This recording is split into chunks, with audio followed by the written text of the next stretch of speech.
भारत में इस वक्त क्या किया जा रहा है? दीगर जितने भी मज़ाहिब हैं उनको शहरियत दी जा। अब एक तरफ तो दुनिया मुसलमानों के खिलाफ इम्तियाजी सलूक के खात्मे की बात कर रही है, दूसरी जानिब हम देख रहे हैं कि भारत में उल्टी गंगा बह रही है। भारत में आम इंतखाबात से पहले ही मोदी सरकार ने शहरियत का मुतनाज़ कानून सिटीजनशिप अमेंडमेंट एक्ट नाफिज कर दिया। तो ये आप तासुर देने की कोशिश करें कि इन मुस्लिम ममालिक में जो नॉन मुस्लिम या अकलियतें हैं वो बिल्कुल महफूज नहीं है। एक तो ये वो पॉइंट बताना चाह रहे हैं। बांग्लादेश की एक शिप जो कि बांग्लादेश से कोयला लेके यूएई जा रही थी, वहां रास्ते में सोमालियन डाकुओं ने इंडियन ओशन में उसके ऊपर हमला करने की कोशिश की, लेकिन इंडियन नेवी ने जिस तरीके से उसे बचाया। आज भी पता चला है कि इंडियन नेवी ने बांग्लादेश की जो एक बांग्लादेश फ्लैग्ड वेसल, यानी कि उसके ऊपर बांग्लादेश का झंडा लगा हुआ था। अच्छा, मुसलमान 1000 साल से हैं, बल्कि उससे ज़्यादा अरसे से हैं इंडिया के अंदर, तो क्या आप भी वो कबूल नहीं होने और उनको बर्दाश्त करने को तैयार नहीं है? ये जिस तरह से बांग्लादेश से, अफगानिस्तान से या कहीं और से,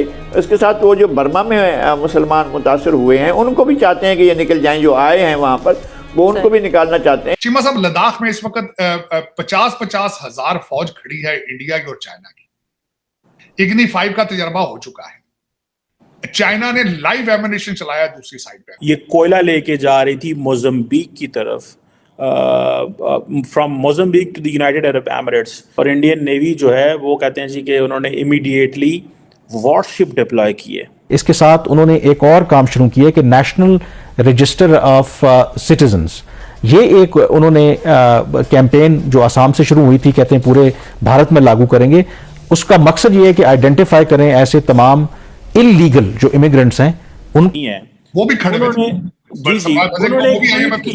उन्होंने अपने एक शो में ये कहा है कि भारत जो है वो पाकिस्तान से कोई बात ना करे, भारत पाकिस्तान के साथ कोई अमन मुआहदा, कोई डील भारत पाकिस्तानी हुकूमत से ना करे, क्योंकि ये पाकिस्तानी जो हुकूमत है ये इसमें इमरान खान नहीं है।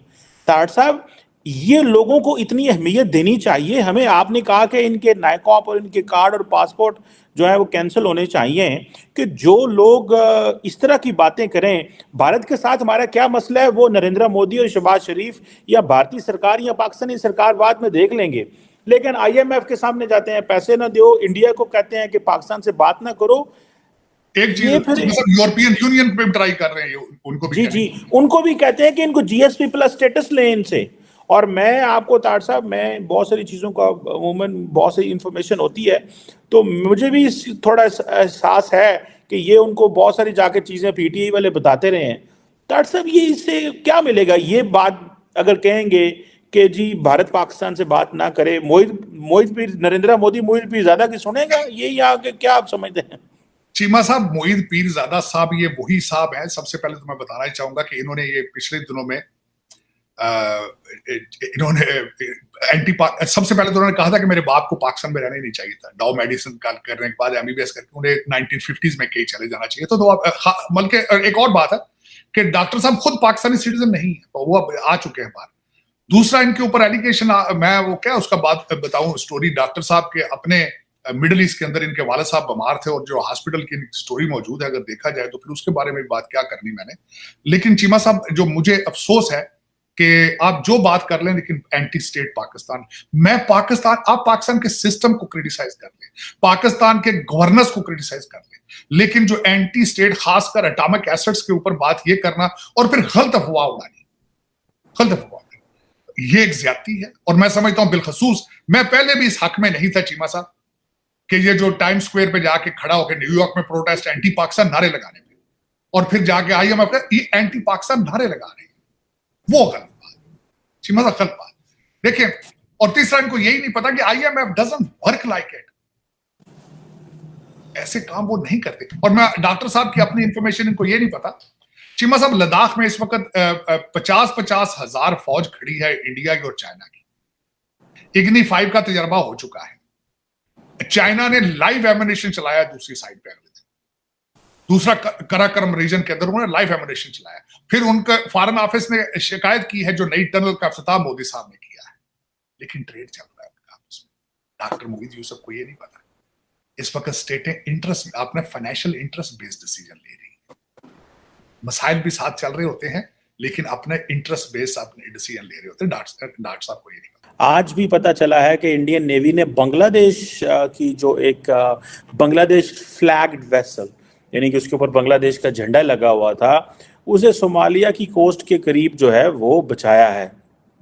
और ये बेसिकली वही पायलट्स थे जो कि कोस्ट ऑफ सोमालिया में जो ये कश्ती गुजर रही थी, वेसल गुजर रही थी, और ये कोयला लेके जा रही थी मोज़म्बिक की तरफ, from Mozambique to the United Arab Emirates, जब इसके ऊपर ये अटैक हुआ।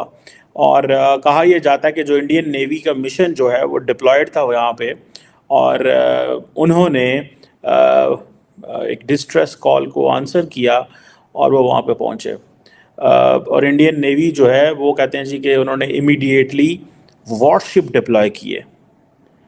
इंडियन नेवी ने वॉरशिप जो कि लॉन्ग रेंज मैरीटाइम पेट्रोल थी, उसको इसे LRMP बोलते हैं, इसको डिप्लॉय किया, और इन्होंने कम्युनिकेशन बिल्ड की और वो सारा। एंड इस वक्त आप देखेंगे कि मैरीटाइम सिक्योरिटी ऑपरेशंस के अंदर India is very active, effective and getting into the major जितने भी ऑपरेशंस होते हैं उसमें अपना रोल प्ले कर रहा है।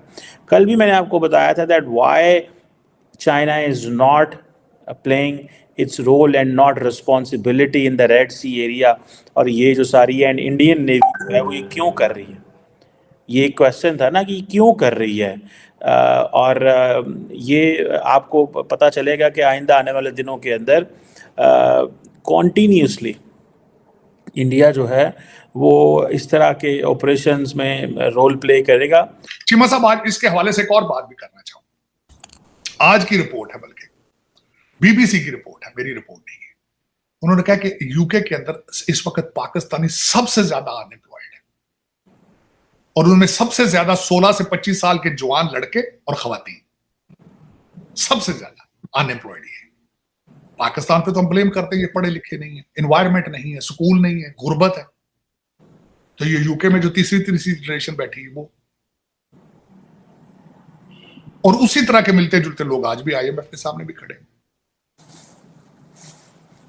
और वो BBC में जो उनका रिपोर्टिंग करने वाले सारे पाकिस्तानी, उन्होंने सारी जो रिपोर्टिंग की आज के BBC के वेबसाइट के ऊपर मौजूद है, नंबर्स मौजूद है कि पाकिस्तानी सबसे ज्यादा इमिग्रेशन माइग्रेंट्स में से सबसे ज्यादा अनएम्प्लॉयड पाकिस्तानी।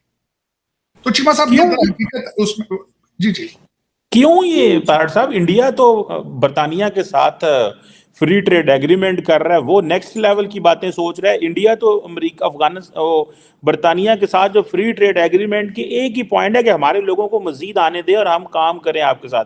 हमारे लोगों के पास बरतानिया के पासपोर्ट आ गए, फिर भी ये वेले बेटे ने ताड़ सर, ये क्या है? तालीम, एजुकेशन, माइंडसेट